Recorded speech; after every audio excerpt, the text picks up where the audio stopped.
लोग आगे शुरू कर रहे हैं। अभी तक हमने टाइप्स ऑफ सेट्स तक पढ़ लिया है, ठीक है ना। अब नेक्स्ट चीज हम पढ़ रहे हैं, बहुत ही इंपॉर्टेंट चीज है, इसको हम लोग बोलते हैं सब सेट्स, ठीक है ना। सब सेट्स, बेसिकली सबसेट्स का मतलब क्या होता है? सब सेट मतलब एक सेट से दूसरा सेट अगर बनता है तो सब सेट। अब इसको कैसे समझते हैं? मान लीजिए मेरे पास ए एक सेट है, यहां से देखिए 1 2 3, और बी एक सेट है, इसमें है 1 2 3 4 5। तो ध्यान से देखिए, ए के सारे एलिमेंट बी में है ना।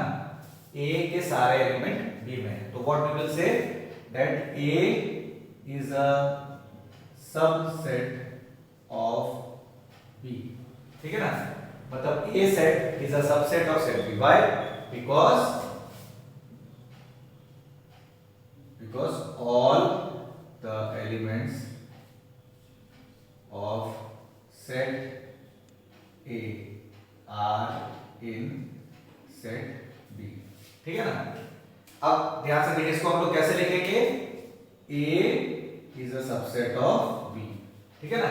इस तरह से लिखते हैं, A is a subset of B। अब एक और चीज देखिए कि B is not a subset of A। क्यों? Because all the elements of set B are not in set A, ठीक है ना।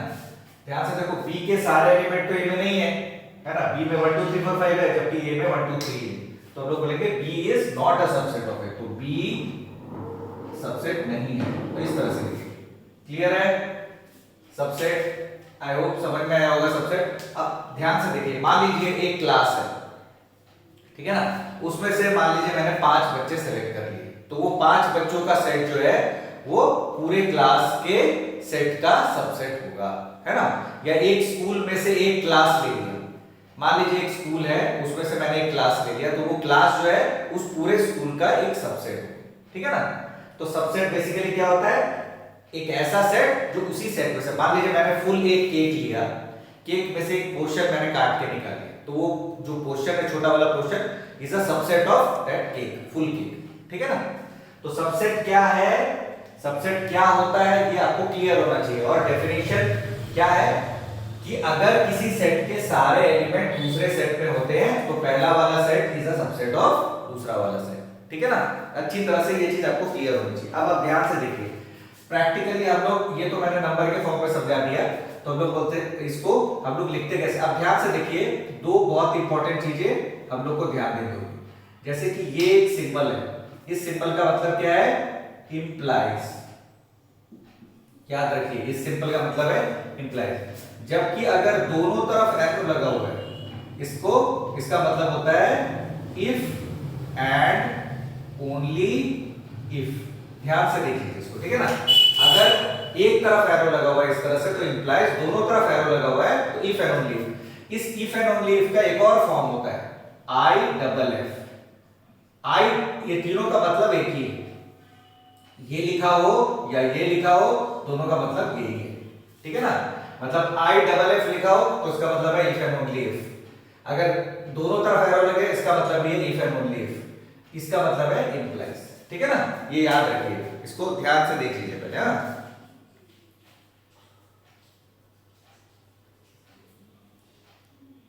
ठीक है। अब ध्यान से देखिए, इस सिंबल का इस्तेमाल करके मैं क्या बोल सकता हूं?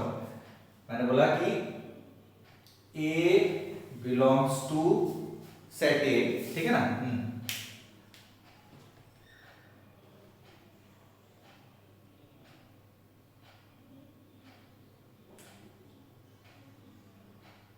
चलिए ठीक है, ये मैं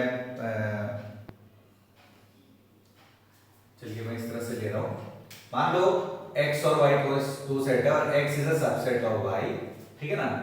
and if A belongs to set X implies A belongs to set Y। मतलब कहने का क्या है ध्यान से देखो इसका मतलब क्या है कि अगर x y का सबसेट है और x में एक एलिमेंट है a, तो वो क्या होगा, वो y में भी होगा।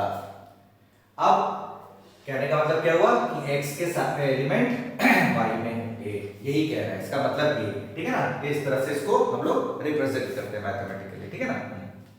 अब कुछ छोटी छोटी इंपॉर्टेंट चीजें हम लोग इसके बाद देखेंगे। ध्यान से देखिए, इसको अच्छी तरह से समझ लीजिए कि all the element, if all the elements of one set are the elements of second set, तो बोलेंगे first set is a subset of second set, ठीक है ना। ये अच्छी तरह से सभी को समझ में आना चाहिए। अब सेट सबसेट से रिलेटेड कुछ इंपॉर्टेंट पॉइंट्स हम लोग एक एक करके समझने की कोशिश करेंगे, ठीक है ना। देखिए सबसेट जो है वो इतना आसान नहीं है, कॉम्प्लिकेटेड है, आपको क्लियर होना चाहिए, ठीक है ना। अब ध्यान से देखिए, अगर हमें सबसेट क्लियर हो गया, सबसेट समझ में आ गया, आई होप सभी की समझ में आया है। देखिए मैं एक और बार समझाने की कोशिश करता हूं। मान लीजिए मेरे पास x एक सेट है a b c और y एक सेट है a b c z और z एक सेट है a b c। तो हम लोग क्या बोल सकते हैं, ध्यान से देखिए इस केस में, ध्यान से देखो, चलो ठीक है, हमें इसको कि क्या चलिए इतना ही, तो हम लोग क्या बोलेंगे, देखो ध्यान से देखो, x के सारे एलिमेंट क्या है, y में है, तो x is a subset of y। अब ध्यान से देखो, y के सारे एलिमेंट z में नहीं है ना, तो y is not a subset of z, पर z के सारे एलिमेंट y में भी है, तो z is a subset of क्या, y। और z के सारे एलिमेंट x में भी है, तो z is also a subset of x। समझे ना। मतलब इस तरह से आप बहुत सारे जगल्स कर सकते हो, मतलब जैसे चाहो कौन सा किसका सबसेट है, कौन सा किसका सबसेट नहीं है, वो आप वो कर सकते हो, ठीक है ना। अब आप ध्यान से देखिए, हम कुछ इंपॉर्टेंट पॉइंट समझने की कोशिश करेंगे। सबसे पहला इंपॉर्टेंट पॉइंट क्या है, ध्यान से देखिए, मान लीजिए मैंने बोला a is a subset of b and b is a subset of a। अगर ऐसा होता है तो इसका मतलब क्या है, आप ध्यान से देखो, a is a subset of b, मतलब a के सारे एलिमेंट b में है ना, और b is a subset of a, मतलब b के सारे एलिमेंट a में। अब ऐसा कब होगा कि a के सारे एलिमेंट b में और b के सारे एलिमेंट a में, कब होगा, जब a और b इक्वल है ना। तो ये कंक्लूजन है कि if a is a subset of b and b is a subset of a, इसका मतलब कि if and only if a is equal to b, ठीक है, ये याद रखिए ये चीज है। दूसरा, a is a subset of a, every set is a subset of itself। मतलब मान लीजिए मैंने कोई भी सेट लिया तो उसके सारे एलिमेंट उसमें तो है ही है, तो हम लोग इस तरह से इसको मैथमेटिकली लिखते हैं कि a is a subset of a, मतलब every set is a subset of itself, ठीक है ना। तीसरा, थर्ड पॉइंट क्या है, थर्ड पॉइंट है कि याद रखिए, ये कन्वेंशनली हम लोगों ने रूल बना लिया कि null set is a subset of every set, ठीक है ना। Null set is a subset of every set, मतलब नल सेट सभी सेट का सबसेट होता है, याद रखिए चीज, ठीक है ना। चौथा, ठीक है, फोर्थ पॉइंट क्या है, अच्छा देखिए फोर्थ पॉइंट जो है वो अच्छी तरह से आपको समझना होगा, ठीक है ना। आई होप ये तीनों चीजें क्लियर है आपको, ठीक है ना। अब आप ध्यान से देखिए, मैं आपको एक बहुत इंपॉर्टेंट चीज समझा रहा हूं, जिसको हम लोग बोलते हैं प्रॉपर सबसेट एंड सुपरसेट, ठीक है ना। अब ये समझने की कोशिश कीजिएगा, ठीक है ना। अब इसके लिए मैं एग्जांपल से इस बात को समझाऊंगा, ठीक है ना। मान लीजिए मेरे पास a एक सेट है जिसमें है 1 और 2, और b एक सेट है जिसमें है 1 2 3 5 और 7। तो व्हाट वी कैन से, क्या कह सकते हैं, a is a subset of b but a is not equal to b, है ना। मतलब a और b जो है उनमें b बड़ा है, a छोटा है, ठीक है ना। तो जब ऐसा होता है कि कोई एक सेट दूसरे सेट का सबसेट होता है पर वो उससे छोटा ही होता है, तो हम लोग इस केस में हम लोग क्या बोलेंगे, A is a proper subset of B। मतलब जैसे हम लोग बोलेंगे A जो है इसका सबसेट तो आप बोल ही रहे हैं, पर इस केस में ये प्रॉपर सबसेट है। प्रॉपर सबसेट क्यों? क्योंकि उससे छोटा है इसीलिए, ठीक है ना। और B क्या है? B is a super set of A, क्योंकि B से ही तो A बना है, पर B उससे बड़ा है, तो B is called the super set of set A। समझे ना? सुपर सेट क्या होता है? अगर वो इक्वल नहीं होगा, मान लीजिए हमारे पास C कोई एक सेट है, उसमें भी 1 और 2 है, ठीक है ना, तो हम लोग क्या बोल सकते हैं कि A is a subset of C, ठीक है ना। पर इस केस में सिर्फ A is a subset of C, ठीक है ना। As A and B and C are equal, this is not the proper subset, this is a subset but this is not a proper subset, ठीक है ना। तो समझे ना बात को? प्रॉपर सबसेट क्या होता है? वो उससे छोटा होना चाहिए, उसमें कम ज्यादा एलिमेंट होने चाहिए। जैसे A और B में A में कम एलिमेंट है, B में ज्यादा एलिमेंट है, तो इसलिए, और सारे एलिमेंट मौजूद है, इसलिए A B का प्रॉपर सबसेट है। और क्योंकि B बड़ा है उससे, इसलिए A के केस में B is called the super set of A। समझे ना? सुपर सेट और प्रॉपर सबसेट क्लियर हो गया, ठीक है ना। आई होप ये सभी को क्लियर है, ठीक है ना। देख लीजिए इसे फटाफट।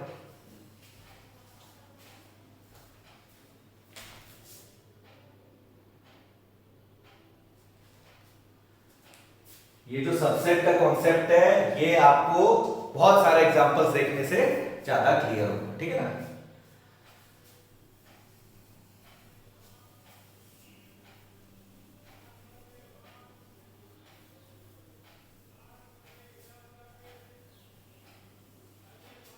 अब देखिए, subset of set of real numbers, set of real numbers, ठीक है, ठीक है। अब ध्यान से देखिए, रियल नंबर से पहले ध्यान से देखिए, जैसे n मतलब क्या होता है? नेचुरल नंबर, नेचुरल नंबर्स है ना। नेचुरल नंबर्स को हम लोग n से दिखाते हैं, और ये क्या सेट होता है? 1 2 3 4 5 डॉट डॉट डॉट, है ना। फिर उसके बाद आता है होल नंबर्स, होल नंबर को हम लोग w से दिखाते हैं, और ये होता है 0 1 2 3 डॉट डॉट डॉट, है ना। फिर उसके बाद क्या आता है? इंटीजर्स, इंटीजर्स को हम लोग जनरली z से दिखाते हैं, और इसमें होता है जैसे -3 -2 -1 0 1 2 3 ऐसे चलते हैं, ठीक है ना। सॉरी, ये ठीक है। उसके बाद इंटीजर्स के बाद क्या होगा? रैशनल नंबर्स, रैशनल नंबर्स, इसको जनरली हम लोग q से दिखाते हैं। x such that x belongs to, क्या होगा? p by q, where p and q belongs to z, है ना। x is equal to, बोल सकते हो, x such that x is equal to p by q, where p and q belongs to z and q is not equal to 0। मतलब हम लोग जो rational number का डेफिनेशन पढ़े थे कि कोई भी नंबर जो p by q के फॉर्म में होता है, जहां p और q इंटीजर होते हैं और q is not equal to 0, ठीक है ना। अब रैशनल नंबर के बाद क्या आता है next? Irrational number, irrational numbers, irrational number को जनरली हम लोग दिखाते हैं t से। अब वो जो x such that x belongs to r and, मतलब x एक रियल नंबर है, ठीक है ना। x belongs to r and x does not belong to, मतलब वो रियल नंबर जो रैशनल नंबर नहीं होता है वो इरैशनल नंबर होता है, ठीक है ना। बेसिकली रैशनल नंबर, जो नंबर रैशनल नंबर्स नहीं होते वो होते हैं इरैशनल नंबर्स, ठीक है ना। अब इसके बाद रियल नंबर्स, रियल नंबर्स क्या होते हैं? r से दिखाते हैं, set of all rational and irrational number together known as real, ठीक है ना। अब ये क्लियरली आपको पता होना चाहिए कौन से चीज का क्या मतलब है। अब आप ध्यान से देखिए, इसमें सबसेट का क्या मतलब है? जैसे मैंने बोला natural number is a subset of whole number, क्या ये सही है? हाँ ये सही है। क्यों? क्योंकि होल नंबर में सारे नेचुरल नंबर आ जाते हैं, है ना। और उसी तरह whole number is a subset of integer, obviously whole number सारे आते हैं इंटीजर में। अब integer is a subset of क्या? रैशनल नंबर्स, क्योंकि इंटीजर के सारे इंटीजर्स के नीचे 1 डाल दो, सारे रैशनल नंबर बन जाएंगे, है ना। अब रैशनल नंबर, अगर मैं बोलता हूं rational number is a subset of T, मतलब इररेशनल नंबर, क्या ये सही है? नहीं, ये सही नहीं है। It is not a subset of rational number, ठीक है ना। तो ये सभी के केस में, ठीक है ना, ये हम लोग बोल सकते हैं। अब मैं बोलूं n is a subset of q, ये सही है। w is a subset of q, ये भी सही है। z is a subset of q, वो तो सही है ऑब्वियसली, ठीक है ना। अब इसके बाद हम लोग ये भी बोल सकते हैं real number t is a subset of r, मतलब irrational number is a subset of real number, बिल्कुल सही है। और rational number is a subset of r, ये भी सही है, ठीक है ना। तो कौन सा किसका सबसेट है, ये आपको, अगर आपको डेफिनेशन पता है आप चुटकी में बोल दोगे, पर अगर आपको डेफिनेशन नहीं पता है, ये ठीक से नहीं पता कौन सा नंबर का क्या मतलब है, आप समझ नहीं पाओगे। तो इसलिए ये आपको क्लियर होना चाहिए, कौन सा किसका सबसेट है, कौन सा किसका सबसेट नहीं है, वो क्लियर होना चाहिए। और एक चीज देख लीजिए, जैसे मैं बोलूं रियल नंबर, रियल नंबर जो है उसके सारे सेट ही रियल नंबर के सबसेट है, प्रॉपर सबसेट, प्रॉपर सबसेट। तो उन सभी केस में रियल नंबर क्या है? Real number is a superset. Real number से ही तो सारे नंबर बने अभी तक, तो real number is called the superset for every set this, ठीक है ना। आई होप सभी को क्लियर है, ठीक है। देख लीजिए सिंपल,